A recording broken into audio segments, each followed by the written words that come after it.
ህልማችን ህልም ብቻ ሆኖ እንዲቀር የሚያደርጉት ነገሮች አንደኛ የገሃዱ ዓለም እውነታ ሲሆን ሁለተኛ ደግሞ የአመለካከት ወይም የአስተሳሰብ ወጥመድ ነው።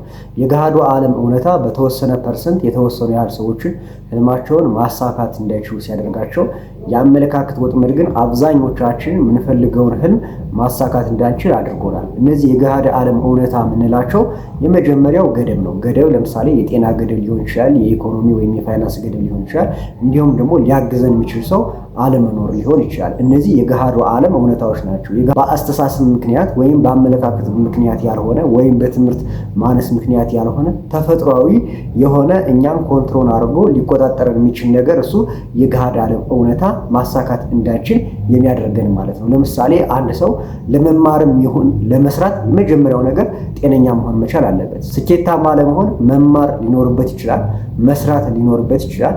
ለመማርም ይሁን ለመስራት ግን መጀመሪያ ጤነኛ መሆን ይጠበቅበታል ማለት ነው። ይህ የጤና ገደብ መኖሩ ስኬታማ እንዳይሆን ሊገለክለው ይችላል።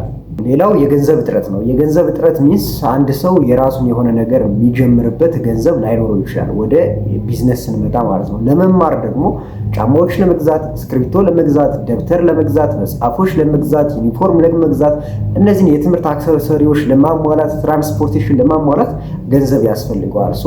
ገንዘብ ባለመኖሩ ምክንያት ወይም ፋይናንስ ባለመኖሩ ምክንያት ትምህርቱን ላይማር ስራ መስራት ላይችል ይችላል ማለት ነው። ሌላው ደግሞ የሚያግዘው ሰው አለመኖር። አንድ ሰው ለመማር የሚሆን ለመስራት የሚያግዘው ሰው ያስፈልገዋል። በሀሳብ ሊሆን ይችላል፣ በገንዘብ ሊሆን ይችላል። የሚያስፈልጉት ሰዎች የግድ ናቸው። እነዚህ ነገሮች የገሃዱ ዓለም እውነታዎች ናቸው። ሰዎች ስኬታማ ከማይሆኑባቸው ነገሮች ውስጥ ጤናማ ካልሆኑ፣ የሚያግዛቸው ሰው ከሌለ መነሻ ላይ ወይም የመጀመሪያው መሰረቱ ላይ ማለት ነው። ሁለተኛ ደግሞ የቢዝነስ የፋይናንስ እጥረት ካለባቸው ስኬታቸው ሊዘገይ ይችላል ማለት ነው። ሌላው እዚህ የገሃዱ ዓለም እውነታ ላይ በጊዜ ሂደት የሚመጣ የሀሳብ ሽፍት ነው። በጊዜ ሂደት የሚመጣ የሀሳብ ሽፍት ማለት ሰዎች በጊዜ ሂደት 20 ዓመታቸው ላይ ድሪም የሚያደርጉት ነገርና 35 ዓመታቸው ላይ ድሪም የሚያደርጉት ነገር ይለያያል። 20 ዓመት ላይ የሚያሳስቡ ነገሮች አሉ፣ 35 ዓመት ላይ የሚያሳስቡ ነገሮች አሉ። ሁለቱ እድሜ ላይ የሚያሳስቡ ነገሮች ግን እየተለወጡ መምጣት ይጀምራሉ። ሁለቱ እድሜ ላይ ማሳካት የምትፈልጋቸው ነገሮች እየተለወጡ መምጣት ይጀምራሉ። እድሜህ 35 ከዛ በላይ ወይም ደግሞ የእድሜህ ቁጥር እየጨመረ በሄድ ቁጥር የምታስበው ነገር ምንድነው? በጣም ቫይታል የሆነ በህይወትህ የግድ ማሳካት ያለብህን ነገሮች ነው እያሳካም መሄድ የምትፈልገው ማለት ነው። ስለዚህ መጀመሪያ ላይ የነበረውን የአእምሮህን ሽፍት ትቀይረዋለህ ማለት ነው። መጀመሪያ 20 ዓመት ላይ ይሄን ማሳካት ፈልጋለሁ ብለህ የምታስበው ነገር ይቀርና 35 ዓመት ላይ ግን ሞር ቫይታል የሆኑ ወሳኝ የሆኑ በህይወት ውስጥ የማይቀሩ ነገሮችን ወደ ማድረግ ሺፍት ታደርጋለህ ማለት ነው።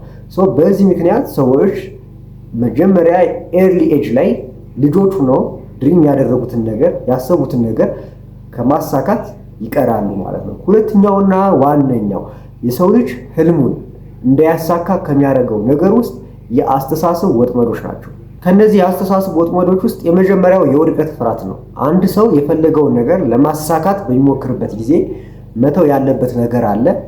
እውቀቱን ይጠቀማል፣ ጊዜውን ይጠቀማል፣ ጉልበቱን ይጠቀማል፣ ገንዘቡን ይጠቀማል። እነዚህ ሁሉ ነገሮች ኢንቨስት አድርጎ ሳይሳካለት እንዲቀር አይፈልግም። እነዚህን ነገሮች ኢንቨስት ካደረገበት በኋላ ያ ህልም እንዲሳካለት የግድ ይፈልጋል። ልክ እነዚህ ነገሮችን ወጪዎችን ማውጣት ሲጀምር ጉልበቱን፣ እውቀቱን፣ ገንዘቡን፣ ጊዜውን ወይም ደግሞ ሌላ ነገሮችን ትቶ ህልሙ ላይ ብቻ ትኩረት ማድረግ ሲጀምር የሚያስፈራው ነገር ምንድነው? ባይሆንስ፣ ባይሳካስ? ብዙ ነገር የተውኩበት፣ ለምሳሌ ጊዜ ማሳለፍ የተውኩበት፣ ጓደኛ የተውኩበት፣ ቤተሰብ የተውኩበት፣ ሌሎች አድቫንቴጆችን የተውኩበት፣ ሌሎች ስራዎችን የተውኩበት፣ ሌሎች ትምህርቶችን የተውኩበት፣ በጣም ጊዜ የሰጠሁት፣ ገንዘብ የሰጠሁት፣ ጉልበት ያፈሰስኩበት ህልም ባይሳካስ የሚል ፍርሃት ወደ አእምሮ ይመጣል። ይህን ፍርሃት አክሴፕት በማድረግ በመቀበል ብቻ ሰዎች የሚፈልጉትን ነገር ሳይጀምሩ ይቀራሉ። ምክንያቱም የሆነ ኢንቨስትመንት ካደረጉ በኋላ በዜሮ መውጣት አይፈልጉም። እወድቃለሁ የሚለው ፍራቻ ህልማቸውን መኖር እንዳይችሉ ሊጋርዳቸው ወይም ደግሞ ሊከለክላቸው ይችላል ማለት ነው። ሪስክ መውሰድ ማለት ይሄ ነው። ሪስክ መውሰድ ማለት ለሆነ ስኬት ማድረግ ያለብህ ነው ነገር አድርገህ ከተሳካ በጣም ጥሩ፣ ካልተሳካ ደግሞ ያን አለመሳካት በደስታ ለመቀበል ዝግጁ መሆን ነው ሪስክ መውሰድ ማለት። ሰዎች የሆነ ነገር ድሪም ካደረጉ በኋላ በዛ ድሪም ላይ ሪስክ መውሰድ አለባቸው ማለት ነው። ሌላው የአስተሳሰብ ወጥመድ ትክክለኛውን ጊዜ መጠበቅ ነው። ትክክለኛውን ጊዜ መጠበቅ ማለት የተሻለ ገንዘብ ያላቸው ሰዎች፣ የተሻለ ጊዜ ያላቸው ሰዎች፣ የተሻለ እውቀት ያላቸው ሰዎች፣ የተሻለ ልማድ ያላቸው ሰዎች በጣም ከሚጎዱበት ነገር ውስጥ ትክክለኛውን ጊዜ መጠበቅ ነው። በዚህ ገንዘብ ከመጀመር ይልቅስ የተሻለ ልስራና የተሻለ ልጨምርና ጥሩ ገንዘብ ይዤ ጥሩ ነገር እጀምራለሁ፣ በዚህ እውቀት ከምጀምር የተሻለ ልወቅ፣ የተሻለ ላድብ፣ የተሻለ ልምድ ልያዝ፣ የተሻለ ከሰዎች ጋር ልግባባ፣ በዚህ ላይ እውቀት ካላቸው ሰዎች ጋር ልማከርና በደንብ ካወቁ በኋላ ነገሩን እጀምረዋለሁ ወደ ማለት መሄድ ማለት ነው። የተሻለ ልማድ ያላቸው ሰዎች ሌላ ኤክስፔሪየንስ ልጨምርና ከዛ በኋላ ነገሩን እጀምራለሁ ብሎ ማሰብ ማለት ነው። በጣም ብዙ ሰዎች እውቀት ኖራቸው ግን ደግሞ ያን እውቀት ማሳደግ ነው የሚፈልጉ። የተወሰኑ ሰዎች ደግሞ የተወሰነች እውቀት አለቻቸው፣ ያችን እውቀት መሸጥ ይጀምራሉ ማለት ነው። የተወሰነች ልማድ አለቻቸው፣ ያችን ልማድ መሸጥ ይጀምራሉ። የተወሰነ ታይም አላቸው፣ በዛ ታይም መስራት ይጀምራሉ። ሌሎቻችን አብዛኞቻችን ግን የተሻለ ጊዜ እንፈልጋለን፣ የተሻለ ልማድ እንፈልጋለን፣ የተሻለ ብዙ ማወቅ እንፈልጋለን። ይሄ ትክክለኛውን ጊዜ መጠበቅ ይባላል። እንደዚህ አይነት ነገሮች ለስኬቶቻችን ወጥመዶች ናቸው። ባለ እውቀት የሆነን ነገር መጀመር፣ ባለ ልማድ የሆነን እውቀት መጀመር፣ ባለ ችሎታ የሆነን ነገር መጀመር፣ ባለ ሰዓት የሆነን ነገር መጀመር ነው ሪኮመንድ የሚደረገው እንጂ ትክክለኛውን ጊዜ መጠበቅ በጣም ብዙ ዋጋ ያስከፍላል። ስኬታችን እንዲቀር ሊያደርገው ይችላል፣ ወይም ደግሞ ረጅም ጊዜ እንድንጠብቅ ሊያደርገን ይችላል። ሌላው የአስተሳሰብ ወጥመድ አቅምን የመገደብ እምነት ነው። አቅምን የመገደብ እምነት ማለት በጣም አብዛኞቻችን ስለራሳችን ያለን አመለካከት ኖርማል ነው። አትሊስት የሚገባውን ያህል አእምሯችንን ማንነታችንን ባናስብለት እንኳን በሚገባው ያህል ስለራሳችን ባናስብ እንኳን ስለራሳችን ያለን አመለካከት ኖርማል ነው። ራሳችንን ዝቅ አድርገን አናይም። ግን የተወሰኑ ሰዎች አሉ። እነዚህን ሰዎች የምታገኟቸው ምናልባት ኮች የማድረግ አጋጣሚ ካጋጠማችሁ ወይም ደግሞ የሆነ እንደዛ አይነት ፕሮፌሽን ላይ የመስራት እድል ካገኛችሁ ብቻ ነው። በጣም በሚገርማችሁ ሁኔታ ስለራሳቸው ባዶ የሆነ በጣም የወረደ እምነት ያላቸው ሰዎች አሏቸው። አላምርም፣ ንግግሬ አያምርም፣ ፊቴ አያምርም፣ ስራዬን አልወደውም፣ ትምህርቴን አልወደውም፣ ቤተሰቦቼ አይወዱኝም፣ ቤተሰቦቼን አልወዳቸውም። ስለራሳቸው ያላቸው አመለካከት ራስ ማጥፋት ብቻ። መኖር አይፈልጉም። የተወለዱበትን አካባቢ አይወዱም፣ ያሳደጋቸውን ቤተሰብ አይወዱም። የአካባቢ ሰው አይወደኝም ብለው ነው የሚያስቡ። ቤተሰብ አይወደንም ብለው ነው የሚያስቡ። አናምርም ብለው ነው የሚያስቡ። ከነሱ ውስጥ የሚወዱት ምንም አይነት ነገር የላቸው። ትልቁ ፍላጎታቸው ራሳቸውን ማጥፋት ብቻ ነው። ይሄ በጣም ለው የሆነ ሰልፍ እስቲም፣ ስለ ራሳቸውን የተቀበሉበት ደረጃ፣ ራሳቸውን ያዩበት ደረጃ በጣም የወረደ እምነት። እንደዚህ አይነት እምነት ተፈጥሮ ያደረቻችሁን ችሎታ፣ እውቀት፣ ጥበብ እንዳትጠቀሙት ያደርጋቸዋል።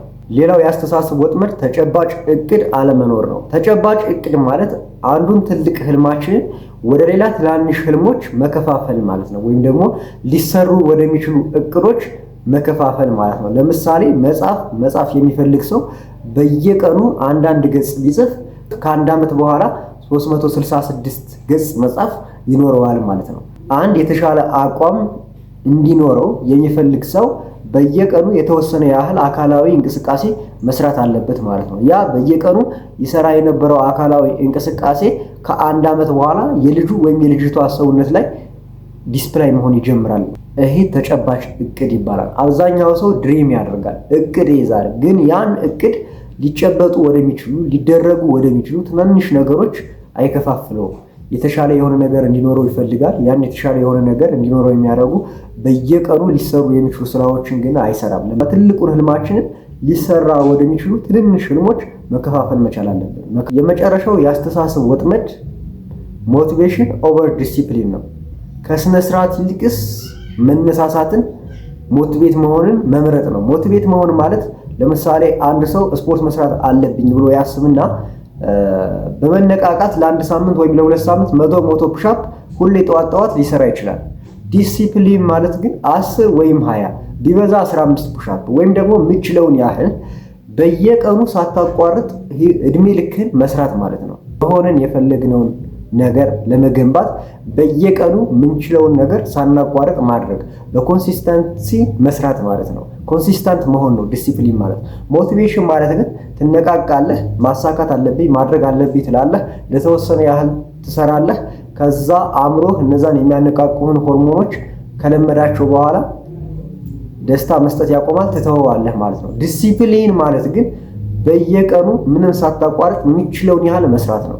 100 በቀን መስራት ላይኖርብህ ይችላል የሆነን ያህል ነገር ማለት ነው። ግን 10፣ 5፣ 15፣ 20፣ 25 እያልክ ራስህን በየቀኑ ሳታቋርጥ መስራት ማለት ነው። ቪዲዮውን እስከዚህ ሰዓት ስለተከታተላችሁት እጅግ በጣም አድርጌ አመሰግናለሁ። ኔክስት በሌላ ቪዲዮ እንገናኛለን። ደህና ሰንብቱ።